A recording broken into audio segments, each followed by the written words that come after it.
Hey everybody, what's up? It's Kyle Dempster here, trying out something new, a little video slideshow collage of sorts. And the reason I'm doing this is in hopes of not boring you too much, but also to tell you about a pretty neat trip that I got to go on in January and February of this year in China. And it was with some old friends, Bruce Normand, and some new friends, Marcos Costa and Garrett Bradley. And it began for us in Chengdu, Sichuan, where we picked up our base camp. There's our base camp. It's a Buick. And for the next 5 or 6 weeks, we took this Buick and drove it nearly 5,000 kilometers through Sichuan, Yunnan, and Tibet, and explored 5 different mountain ranges. Got to climb in some, got kicked out by law enforcement out of others, and got to see a lot of truly wild China. And so just wanted to share some of those stories with you guys, and we'll start with our first place, the Shang Valley.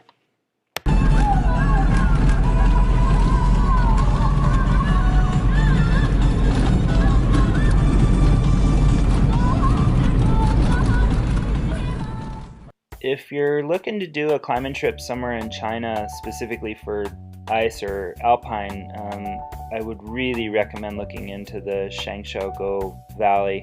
It's a pretty spectacular place. At about 13,000 feet at the valley bottom, there's a couple small villages, and the locals there have really set up their homes in order to cater to visiting climbers.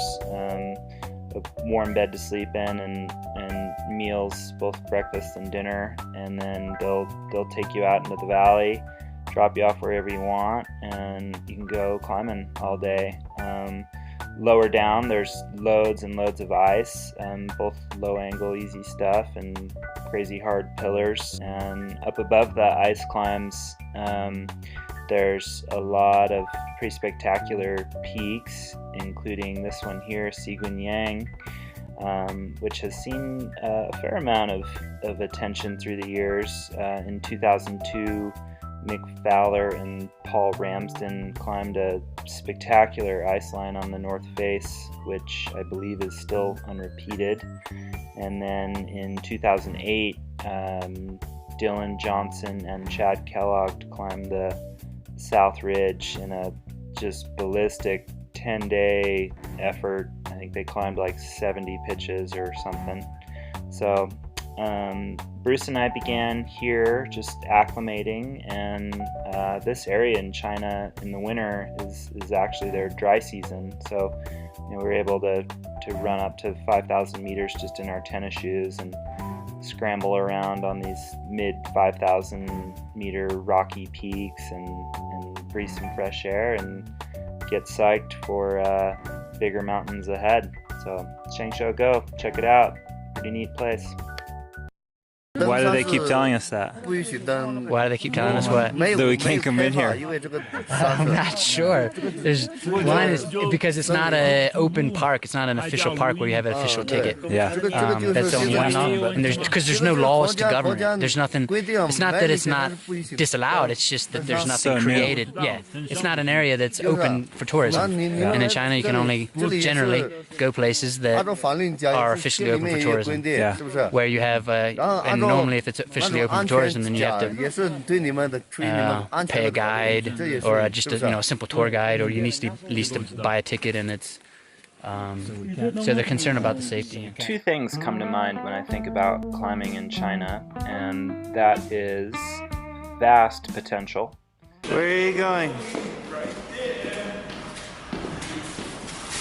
And the second is that old slogan, skateboarding is not a crime. And I guess the equivalent would be climbing is not a crime. And I say that because at the governmental level in China, there is a perception that climbing is this frivolous, dangerous activity that should not be pursued and does not benefit the strength and welfare of the government. And I suppose that's fair enough. here at our second objective at the Changping Valley, and this gentleman here, who is the manager of the tourist bus park that is primarily in operation during the summertime when a lot of Chinese tourists come to the Changping Valley to take the bus up the valley and go for hikes and do some sightseeing. In the wintertime, he was not having it. He was not happy to see us, and even though we had no mention of climbing, we were disguised as trekkers and had stashed away all crampons, ice axes, ropes, helmets, everything, and said we just wanted to go trekking up the valley for a couple days. And he said, it's winter time, are you crazy? It's too dangerous, it's too cold, no way. And so we'd driven 7 hours from the Shang Valley, spent about an hour here with this gentleman, and that was that. Do not pass go.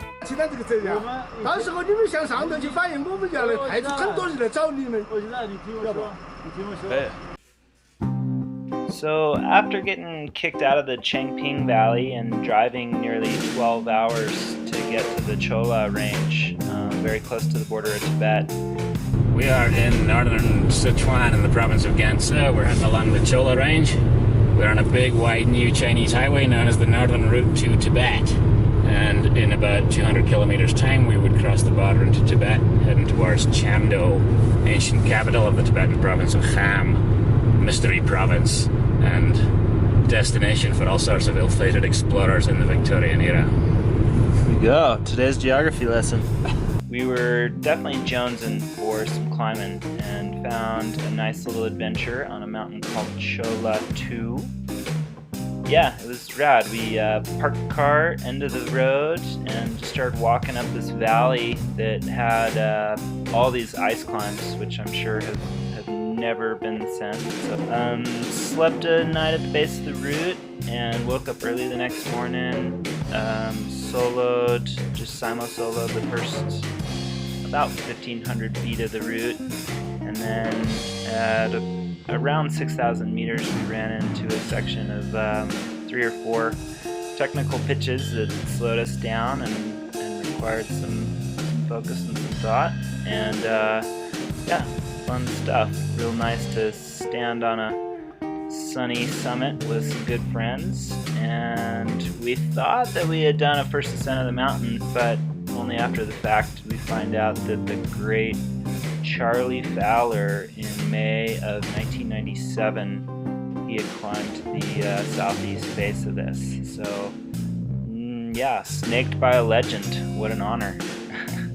And yeah, I think while the technical aspects of this peak weren't the real challenge, it was the just brilliant cold, and the thermometer hovered around negative 35 to 40, and it was definitely some of the coldest weather that any of us had ever tried to alpine climb in.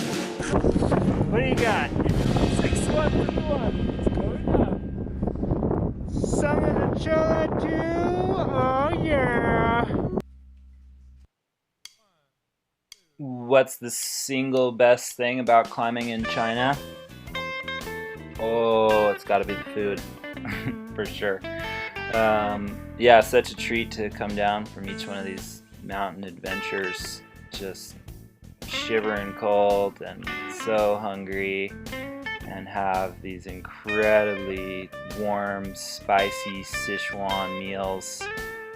Both Sichuan and Yunnan, the food is just, it's magical, and you can get as weird as you want. Yeah, the sky's the limit, but really neat. We were in China for Chinese New Year, and I had been there before for that celebration, and it is just an exercise in gluttony, but yeah, it was quite a treat to be there and in between these mountain adventures and warm up with some good food and some rock climbing. Lots of rocks to climb in all over China, and when we got to Yunnan, we went to this cave that Marcos had bolted a couple years before and just got to defrost a little bit with a little lovely sport climbing. So super enjoyable for a day or two, and then it was back to the mountains.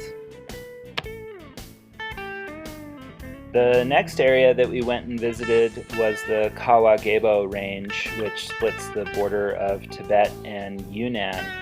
And the range has a bit of a tumultuous history. Kawagebo, the main peak, the highest one, is considered very sacred amongst the Tibetan Buddhist community. And in the early 90s, in 1991, a large joint Chinese-Japanese climbing expedition was granted a permit to climb Kawagebo, and the local Tibetan Buddhists, there was uproar and protest, and they were adamantly against this expedition climbing. And quite tragically, in a large avalanche, all 17 expedition members, the entire team, was killed. And it took another 10 years, but in 2001 the Chinese government made it illegal to climb Kawagebo and will deny all future climbing permits for the mountain. So we had no interest in that mountain, but we were curious about the range's second highest peak, which does not have a name and is about 6,600 meters. And we made the 3-day approach up and over this 6,000 meter pass, and then descended down into Tibet on the other side of the range to advanced base camp. And I actually decided to sit this climb out. There were some things about the peak that I was less than enthusiastic about, and Bruce and Marcos ended up making the first ascent of this peak in about a 14-hour round trip, and super psyched for those guys. They had a good, safe climb, and yeah, well done, you guys.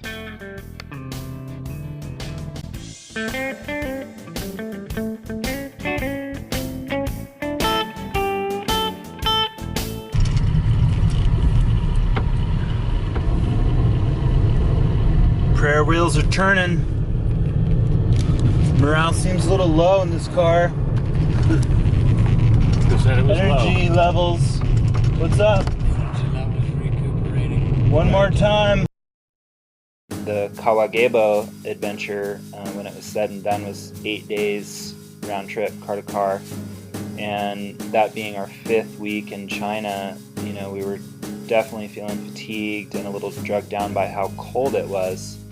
But at the same time, hopping back into the car and driving to the next area, I found really, really refreshing, just staring out the window and getting to see all this wild, remote China, and you know, stopping in a town along the way and picking up a bowl of hot, steamy noodles or some baozu, you know, from some street vendor, and cranking up the tunes in the car, and it was really motivating, and yeah, I really enjoyed it. And so the last area that we had hopes of checking out was the Minya Konka range, and this time we had hopes of exploring the west face of Minya Konka, and we realize now that was quite an ambitious goal,